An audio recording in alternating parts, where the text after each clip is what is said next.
आज केमिस्ट्री का छठा अध्याय शुरू करेंगे हम।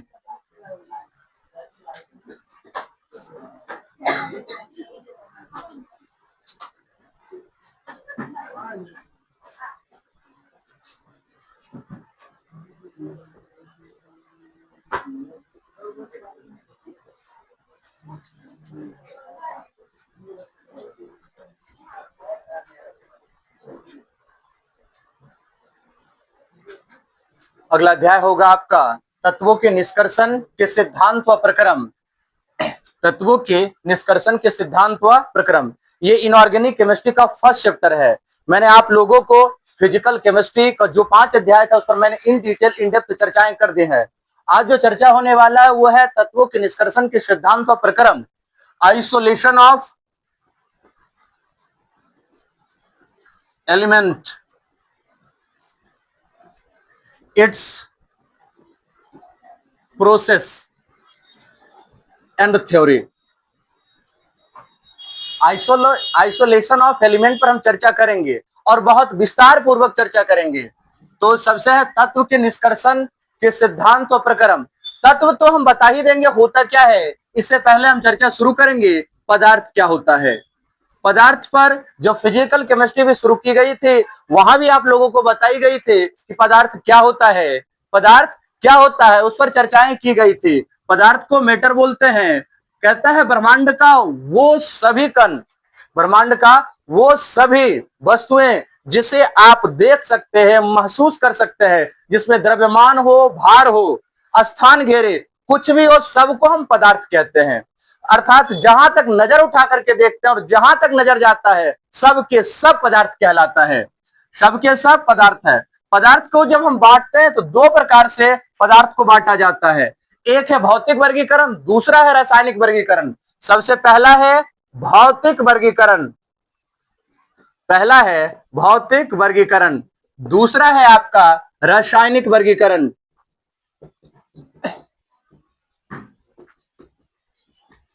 पहला है भौतिक वर्गीकरण, दूसरा है रासायनिक वर्गीकरण।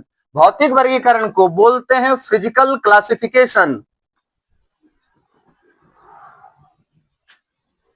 और रासायनिक वर्गीकरण को कहा जाता है केमिकल क्लासिफिकेशन। एक है फिजिकल क्लासिफिकेशन, दूसरा है आपका केमिकल क्लासिफिकेशन। फिजिकल क्लासिफिकेशन जब हम पदार्थों को भौतिक गुणों के आधार पर बांटते हैं तो उसे बोलते हैं फिजिकल क्लासिफिकेशन। इसके आधार पर मुख्यतः 3 भागों में पदार्थ को बांटा जाता है और कुल 5 भागों में बांटी जाती है। पहला होगा सॉलिड, दूसरा होगा लिक्विड, तीसरा होगा गैस, चौथा होगा प्लाज्मा और 5वां होगा बोस-आइंस्टाइन कंडेंसेट। बोस-आइंस्टाइन कंडेंसेट। रासायनिक गुणधर्म के आधार पर हम पदार्थ को 2 भागों में बांटते हैं।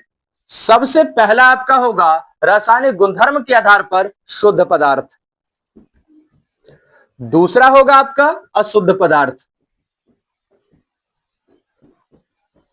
पहला है आपका शुद्ध पदार्थ, दूसरा होगा अशुद्ध पदार्थ। शुद्ध पदार्थ को भी आगे 2 भागों में बांटा जाता है, एक है तत्व, दूसरा है यौगिक। अशुद्ध पदार्थ को भी 2 भागों में बांटते हैं, अशुद्ध पदार्थ को भी 2 भागों में बांटा जाता है। अशुद्ध पदार्थ को मिश्रण भी कही जाती है। इसमें 2 भाग आपका कौन कौन सा है, एक है समांगी मिश्रण, दूसरा है विषमांगी मिश्रण। समांगी मिश्रण, विषमांगी मिश्रण के बारे में आप पृष्ठ रसायन नामक चैप्टर में इन डिटेल इन डेप्थ पढ़ चुके हैं। यहां पर जो है तत्व के बारे में पढ़ना है। तत्व भी 3 प्रकार के होते हैं। सबसे पहला धातु होने वाला है, दूसरा अधातु होने वाला है, तीसरा उपधातु होने वाला है। पहला धातु होने वाला है, दूसरा अधातु होने वाला है और तीसरा उपधातु होने वाला है। देखिए जब प्रकृति में जितने भी तत्व मिलता है इसकी गारंटी नहीं है कि वो सब के सब प्योर स्टेट में मिले, सब के सब शुद्ध अवस्था में मिले। ये प्रकृति में जब उपलब्ध होता है ये अशुद्ध अवस्था में पाई जाती है, ये अशुद्ध अवस्था में पाई जाती है और अशुद्ध अवस्था को शुद्ध करना पड़ता है। क्योंकि जब भी किसी तत्व का उपयोग किया जाता है वह शुद्ध अवस्था में उपयोग की जाती है, और जब शुद्ध अवस्था में आपको उपयोग करना है तो जो अशुद्ध पदार्थ है उसे साफ करना होगा, उसे साफ करना होगा। और साफ करने के लिए जिन जिन प्रोसेस का यूज होता है, जिन जिन प्रक्रमों का यूज होता है, उसी के बारे में हम तत्व के निष्कर्षण व सिद्धांत के प्रक्रम में अध्ययन करते हैं। तो सबसे पहले चर्चा करेंगे कि तत्व क्या होता है। सबसे पहले चर्चा की जाएगी तत्व या एलिमेंट किसे कहते हैं। तो वैसा पदार्थ जो एक ही प्रकार के परमाणुओं से मिलकर बने होते हैं, जो एक ही प्रकार के परमाणु से मिलकर बना होगा उसे तत्व कहते हैं। जैसे अगर आयरन का एग्जांपल लें, ये Fe है। Fe अगर कोई एक टुकड़ा लेते हैं, अगर मान लेते हैं उस पर 10 के घात 10 परमाणु है, वो सब के सब Fe परमाणु ही होगा, उसमें O परमाणु नहीं हो सकता है। सब में केवल और केवल F परमाणु होगा, सब में केवल और केवल Fe परमाणु होगा, उसमें दूसरा परमाणु हो ही नहीं सकता है। तो ये जो सबसे प्यूरेस्ट फॉर्म है, जब एक ही प्रकार के परमाणु से मिलकर कोई पदार्थ बना होगा उसे हम तत्व कहेंगे। अगर उसमें अलग अलग पदार्थ मिलेगा तो वो यौगिक होगा, लेकिन तत्व के बारे में आपको स्टडी करनी है। तत्व के बारे में, तत्व 3 भाग है, एक धातु है, एक अधातु है, तीसरा उपधातु है। सवाल उठता है कि धातु किसे कहते हैं, या धातु या मेटल किसे कहा जाता है। धातु को अंग्रेजी में मेटल कहा जाता है। तो वे तत्व जो विद्युत के सुचालक, आघात, वर्धुआ, तन्य होते हैं, वे तत्व जो विद्युत के सुचालक होंगे, आघात, वर्धुआ, तन्य होगा, वो कहलाएगा आपका धातु। आघात, वर्धुआ, तन्य अर्थात जिसे पीट करके आप चादर बना सकते हैं उसे कहते हैं वो आघात वर्ध होगा, और जिसे खींच करके तार बनाया जा सकता है वो होता है आपका तन्य। साथ साथ विद्युत के सुचालक अर्थात अपने से होकर के धारा को प्रवाहित होने देंगे। तो जब ये सारा प्रॉपर्टी जो भी शो करेगा, कौन कौन सा, तो विद्युत के सुचालकता का, दूसरा तन्यता का, तीसरा आघात वर्धता का। अगर इन तमाम प्रॉपर्टी को कोई एलिमेंट फॉलो कर रहा है, अगर कोई एलिमेंट है और इन तमाम प्रॉपर्टी को अपने अंदर समाये हुए है, वो धातु है, वो धातु है। और जो आघात वर्धुआ तन्य नहीं होगा, विद्युत के कुचालक होंगे, वो सब के सब अधातु होगा, विद्युत के कुचालक। इसका अपवाद है, जो अधातु होते हुए पर भी विद्युत का सुचालक होता है। अधातु होते हुए पर भी विद्युत का जो सुचालक होता है उसका नाम है आपका ग्रेफाइट। धातु में विशेष प्रकार की चमक होती है, लेकिन अधातु में विशेष प्रकार की चमक नहीं होती है। लेकिन ग्रेफाइट ऐसा है, आयोडीन ऐसा है जिसमें विशेष प्रकार की चमक भी होती है। तो ये सब एक्सेप्शन केसेस में आती है, ये सब के सब एक्सेप्शन केस में आता है। तो ग्रेफाइट विद्युत के सुचालक है, इसके अलावा इसमें विशेष प्रकार की चमक होती है। उसके बाद उपधातु मेटलॉइड्स। मेटलॉइड्स किसे कहा जाता है, तो जिसमें धातु और अधातु दोनों का गुण होता है, जिसमें धातु और अधातु दोनों का गुण होता है, उसे हम मेटलॉइड्स कहते हैं, उसे हम मेटलॉइड्स कहते हैं। जैसे सिलिकॉन, जर्मेनियम। सिलिकॉन जब इसे 0 डिग्री तापमान पर देखते हैं, 0 केल्विन पर देखा जाए, तब पता चलता है ये विद्युत के कुचालक होते हैं। लेकिन धीरे धीरे करके अगर हम इसका टेम्परेचर बढ़ा देते हैं, तापमान को ऊपर करते हैं, तब ये कुचालक से सुचालक हो जाता है। इसीलिए कहा जाता है SI जो होता है वो अर्धचालक होता है, SI अर्धचालक होता है, ये सेमी कंडक्टर है। SI सेमी कंडक्टर होता है, ये उच्च ताप पर विद्युत के सुचालक और निम्न ताप पर विद्युत के कुचालक होते हैं। इस अध्याय में ये सारा चीज पहले इंट्रोड्यूस करवाने के बाद इस अध्याय में शुरू क्या चीजें होगी, तो शुरू होगा कि इसमें खनिज क्या होता है, अयस्क क्या होता है, इसी पर चर्चा होगा। और खनिज और अयस्क के बारे में पढ़ते पढ़ते पूरा अध्याय आपकी समाप्त हो जाएगी। केवल इसी दो शब्द पर इन डिटेल इन डेप्थ चर्चा होने वाली है। इन डिटेल इन डेप्थ चर्चा होने वाली है। तो चलिए आप लोग लिख लीजिए पहले, तत्व किसे, पदार्थ किसे कहते हैं।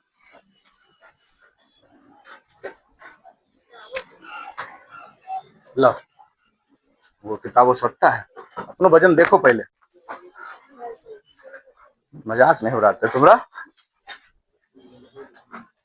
चलो इधर रखो नीचे।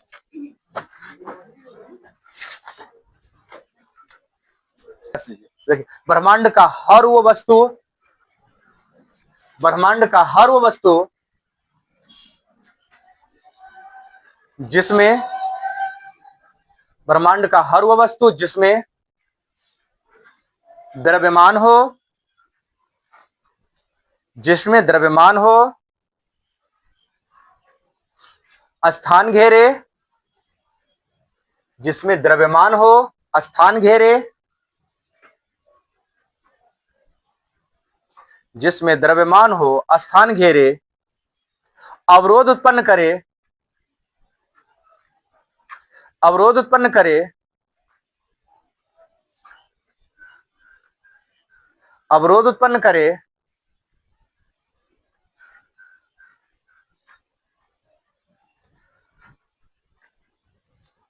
और जिसे ज्ञानेंद्रियों द्वारा महसूस किया जा सकता है, और जिसे ज्ञानेंद्रियों द्वारा महसूस किया जा सकता है,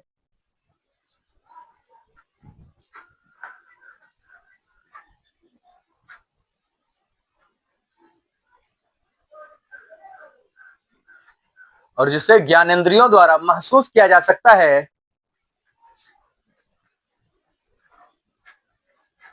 उसे पदार्थ कहते हैं,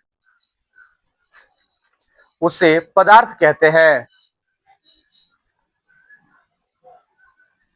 जैसे ईंट, पत्थर, मकान, लकड़ी आदि आदि आदि आदि।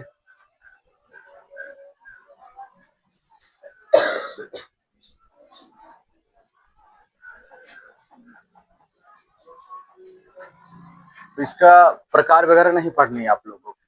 तो अब टॉपिक बनाइए तत्व। तत्व लिख करके डैश दीजिए, तत्व, तत्व लिख करके डैश दीजिए।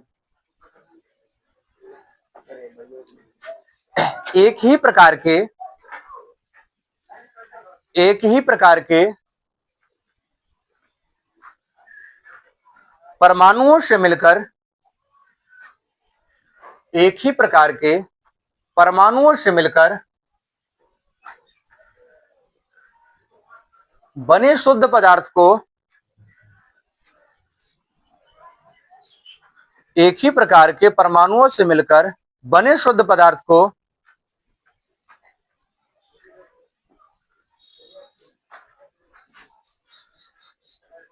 बने शुद्ध पदार्थ को तत्व कहते हैं। जैसे कार्बन, मैग्नीशियम,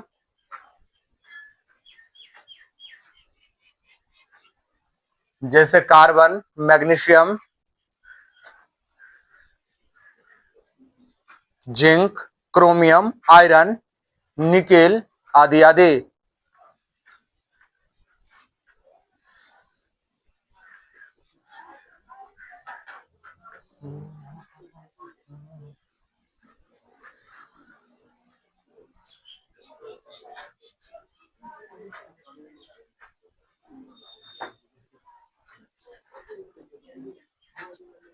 लिखे, तत्व तीन प्रकार के होते हैं।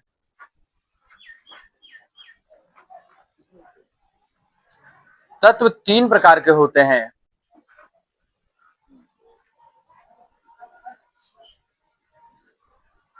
तत्व तीन प्रकार के होते हैं।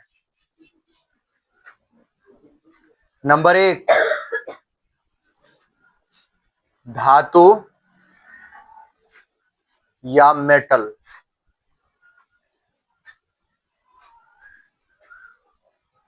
धातु या मेटल, METAL लिखा हुआ होगा, धातु या मेटल।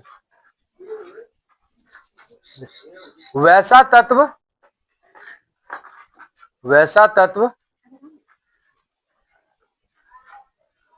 जो विद्युत के सुचालक, वैसा तत्व जो विद्युत के सुचालक,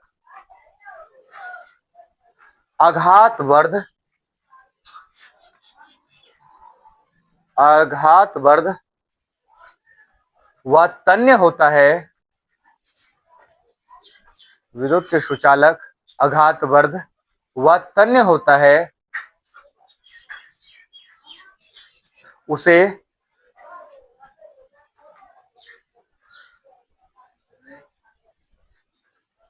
धातु कहते हैं।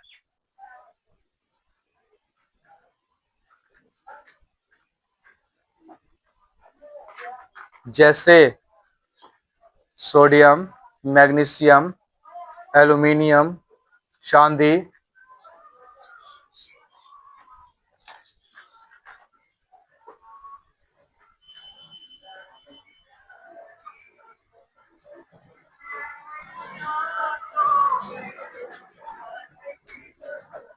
दूसरा लिखिए अधातु।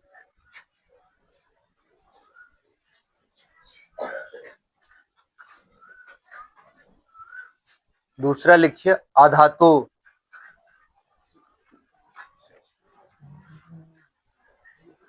लिखिए वैसा तत्व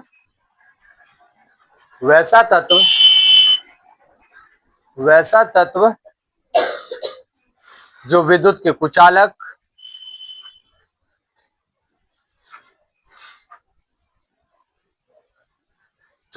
कुचालक, वैसा तत्व जो विद्युत के कुचालक और आघातवर्ध व तन्य नहीं होते हैं, आघातवर्ध व तन्य नहीं होते हैं, उसे अधातु कहते हैं। अधातु कहते हैं। अधातु कहते हैं। अधातु कहते हैं।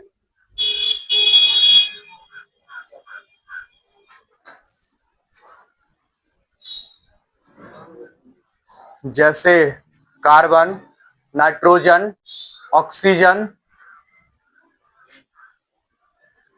कार्बन, नाइट्रोजन, ऑक्सीजन, सल्फर इत्यादि।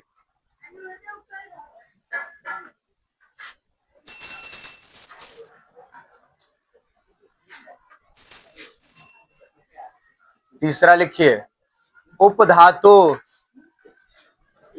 मेटलॉइड्स। तीसरा लिखिए उपधातु या मेटलॉइड्स, METALLOIDS।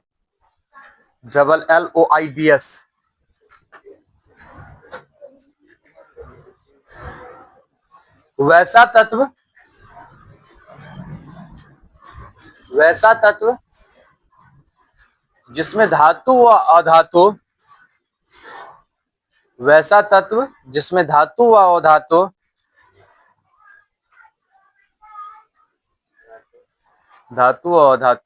दोनों के गुण पाए जाते हैं। धातु व अधातु दोनों के गुण पाए जाते हैं। धातु व अधातु दोनों के गुण पाए जाते हैं। धातु व अधातु दोनों के गुण पाए जाते हैं, उसे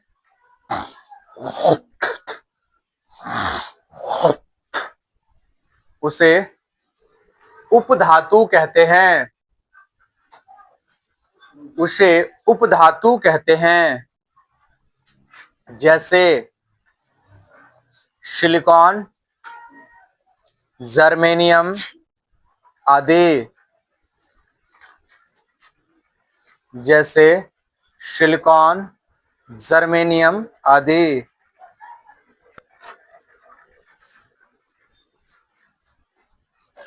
डस्टर कहाँ रख दिया? गए थे पूरा पूरा।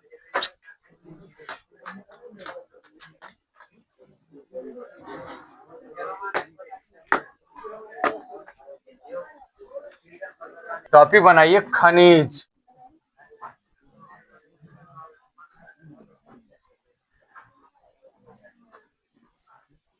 मिनरल्स। टॉपिक बनाइए खनिज। इसी को बोलते हैं मिनरल्स।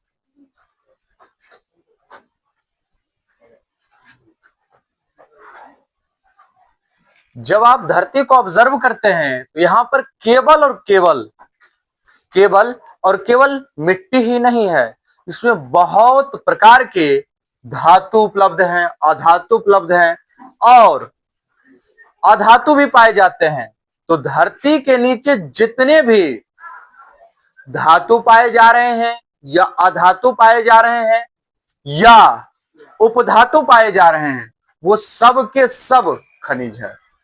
धरती के नीचे जो भी पाए जा रहे हैं वो सब के सब खनिज है। ध्यान से सुनिए, खनिज का परिभाषा क्या है? तो धरती पर पाए जाने वाले समस्त धातु युक्त ठोस पदार्थ को खनिज कहते हैं। धरती पर पाए जाने वाले समस्त धातु युक्त पदार्थ को ठोस कहते हैं। उसमें धातु युक्त होना चाहिए, उसमें धातु होनी चाहिए, और जब जब धातु अवेलेबल होगा वो सब के सब खनिज कहलाएंगे। तो धरती पर पाए जाने वाले धातु युक्त ठोस पदार्थ को खनिज कहते हैं। जैसे सबसे पहला मिट्टी, मिट्टी भी एक खनिज है। इसके अलावा दूसरा बॉक्साइट। बॉक्साइट बॉक्साइट जो है वो एल्यूमिनियम का अयस्क है, और अयस्क जितने भी होते हैं वो सब के सब खनिज होते हैं। इसका संबंध है एल्यूमिनियम के साथ। पहला मिट्टी है, बॉक्साइट है, इसके अलावा हेमाटाइट है,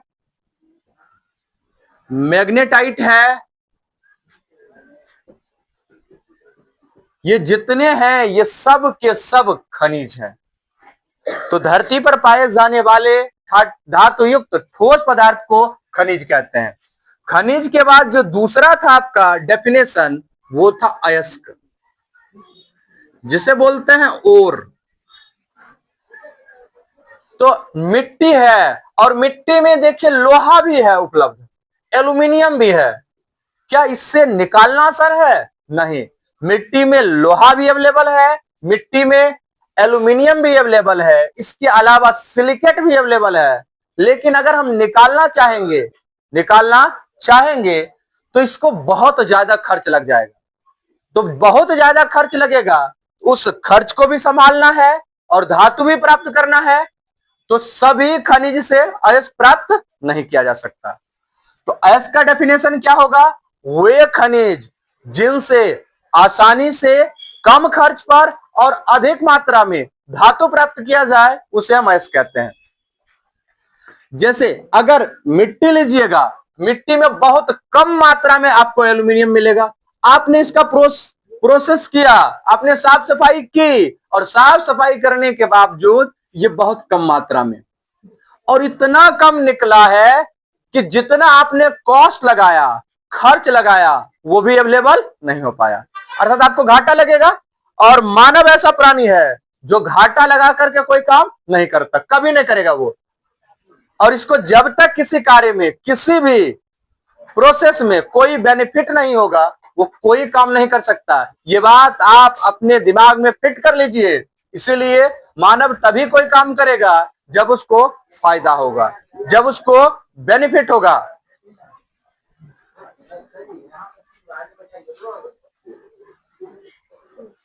वहीं बैठेगा तो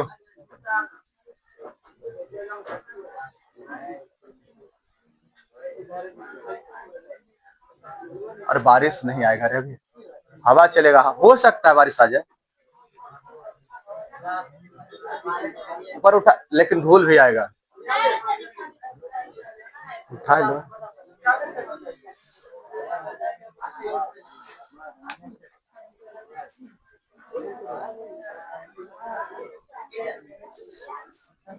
ये देखो खुश कहते यस।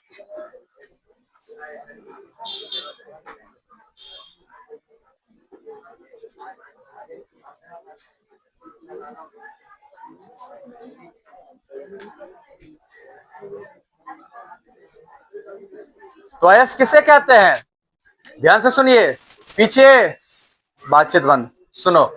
अयस्क किसे कहते हैं? तो वे खनिज जिनसे कम खर्च पर आसानी से और अधिक मात्रा में धातु प्राप्त किया जा सकता है, उसे अयस्क कहते हैं। मिट्टी खनिज है या अयस्क है? मिट्टी खनिज है लेकिन अयस्क नहीं है। बॉक्साइट खनिज भी है और अयस्क भी है। बॉक्साइट से अधिक मात्रा में कम खर्च पर, अधिक मात्रा में और कम खर्च पर एवं आसानी से एल्यूमिनियम धातु प्राप्त किया जा सकता है। तो ये अयस्क भी हुआ, अयस्क के साथ साथ खनिज भी हुआ। यहां से एक स्टेटमेंट निकल के आता है, सभी अयस्क खनिज होते हैं। सभी अयस्क खनिज होते हैं, लेकिन सभी खनिज अयस्क नहीं होते हैं।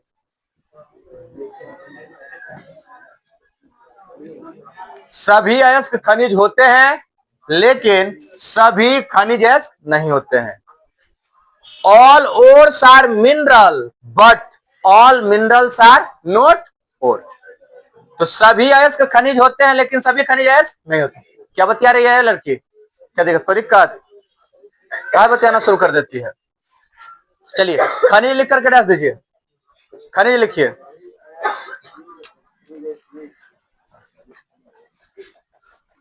खनिज लिख करके डैश दो।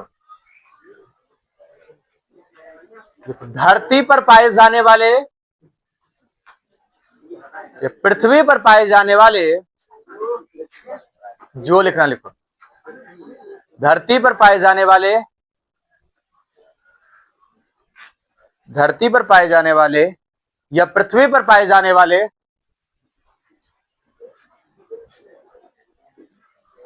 समस्त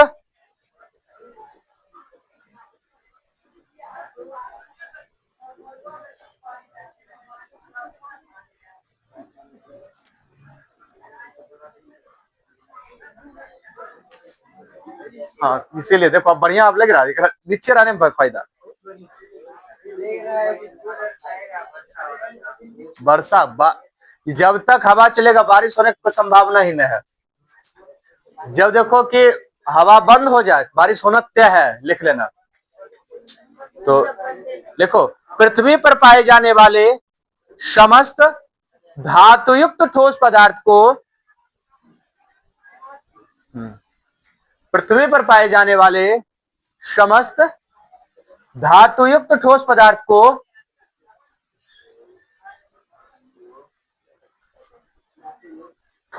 को खनिज कहते हैं। खनिज कहते हैं। धातुयुक्त ठोस पदार्थ को खनिज कहते हैं, जैसे मिट्टी, हेमाटाइट, मैग्नेटाइट,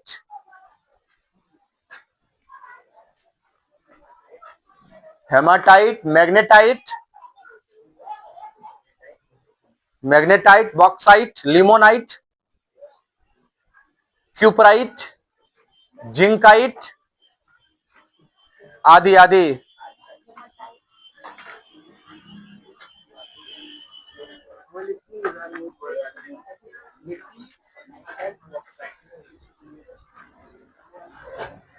खनिज के बाद लिखिएगा अयस्क। खनिज के बाद लिखिएगा अयस्क।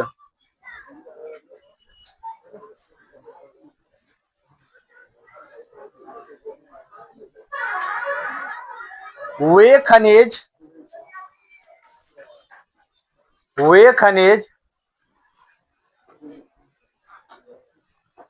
जिनसे कम खर्च पर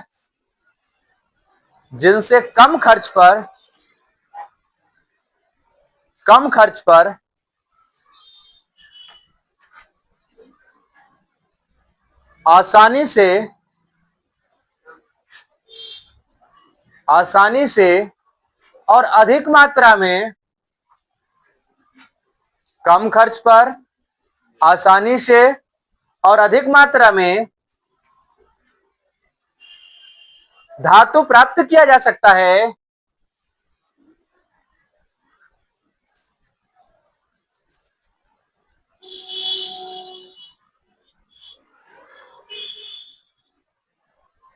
धातु प्राप्त किया जा सकता है, उसे अयस्क कहते हैं। उसे अयस्क कहते हैं। उसे अयस्क कहते हैं।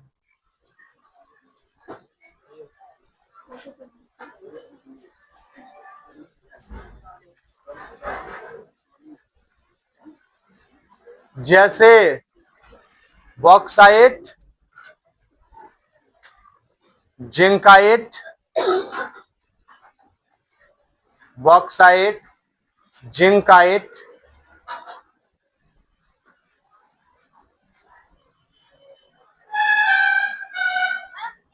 क्यूपराइट, क्यूपराइट,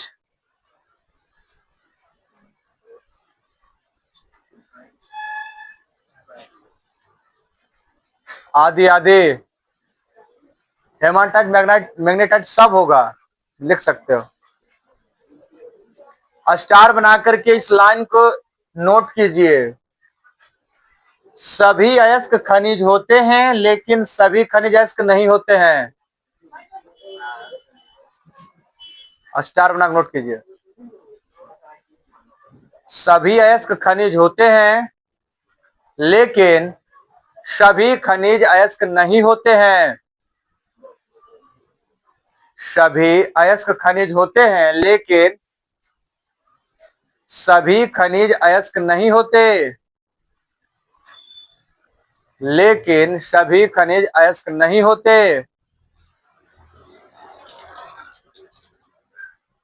अब इसके बाद चर्चा होगा अयस्क के प्रकार पर। टाइम क्या हुआ? 3 बज गया। 2 हुआ। तो टॉपिक बना है अयस्क के प्रकार। अयस्क के प्रकार।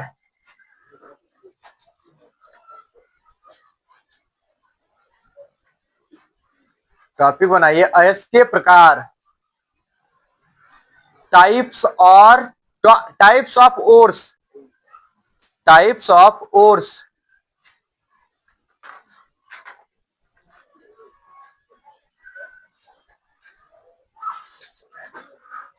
संघटक परमाणुओं के आधार पर अयस्क निम्न प्रकार के होते हैं। संघटक परमाणुओं के आधार पर अयस्क निम्न प्रकार के होते हैं।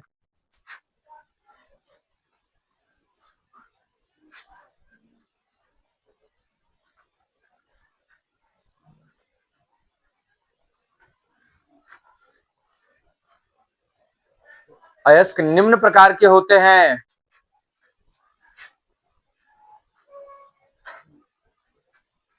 नंबर 1, ऑक्साइड अयस्क। नंबर 1, ऑक्साइड अयस्क।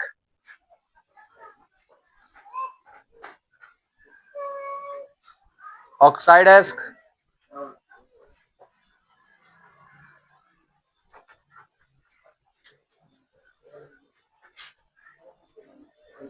पहले टोटल नाम लिख लोगे या क्या कर रही है?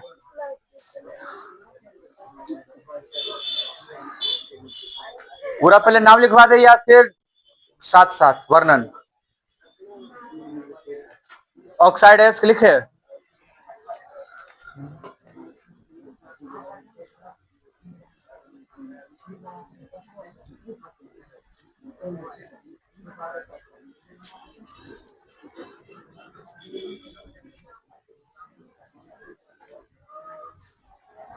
ऑक्साइड अयस्क, जैसे अगर एल्यूमिनियम को ऑब्जर्व कीजिएगा, एल्यूमिनियम, इसका जो अयस्क है वो है बॉक्साइड।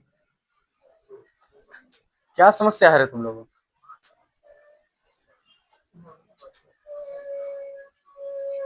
एल्यूमिनियम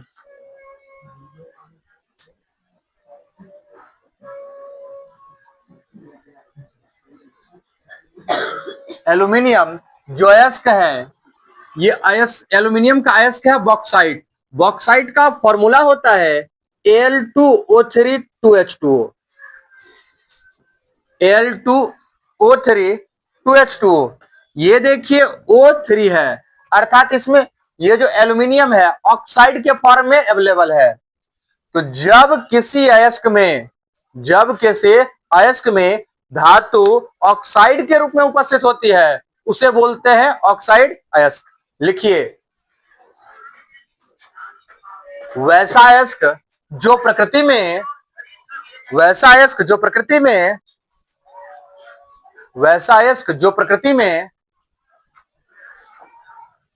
ऑक्साइड के रूप में पाए जाते हैं, वैसा अयस्क जो प्रकृति में ऑक्साइड के रूप में पाए जाते हैं उसे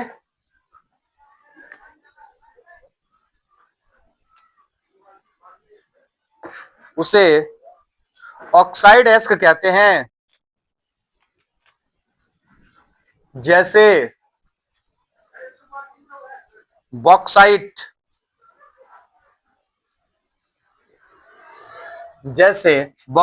फॉर्मूला Al2O3, उसके लिए क्यूप्राइट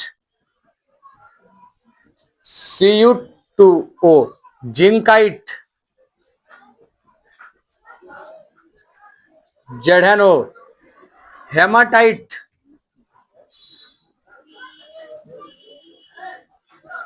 Fe2O3। लिख लीजिए ये सब एग्जांपल। लिखोगी रे?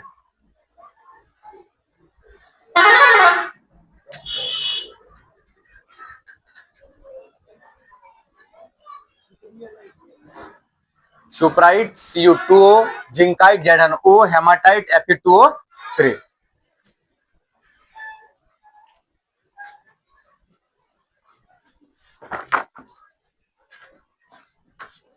चाबी है रे? चाबी यहां भी रखे थे ना।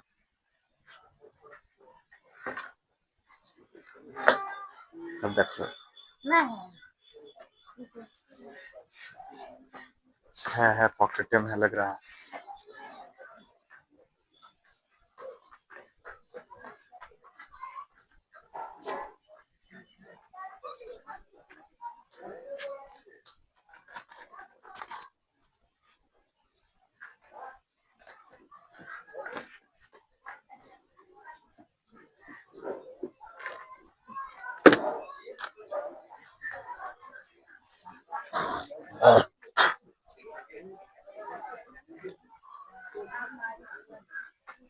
लड़की रुपया लेबो किया कोई? ये पहले बताओ, पढ़ाएंगे तो बाद में फिर बायोलॉजी पढ़ेबे करेंगे, लेकिन पहले रुपा पे लेकर करना है।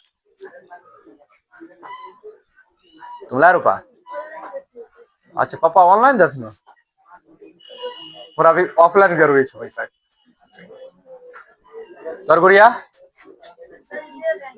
दे दे, हम कहाँ करते नहीं देगी लग, लेकिन समय पर देगी तो हमको टीचरों पैसा देना है। टीचर सब कहते पैसा चाहिए हमको, क्या काम चलेगा? हाँ,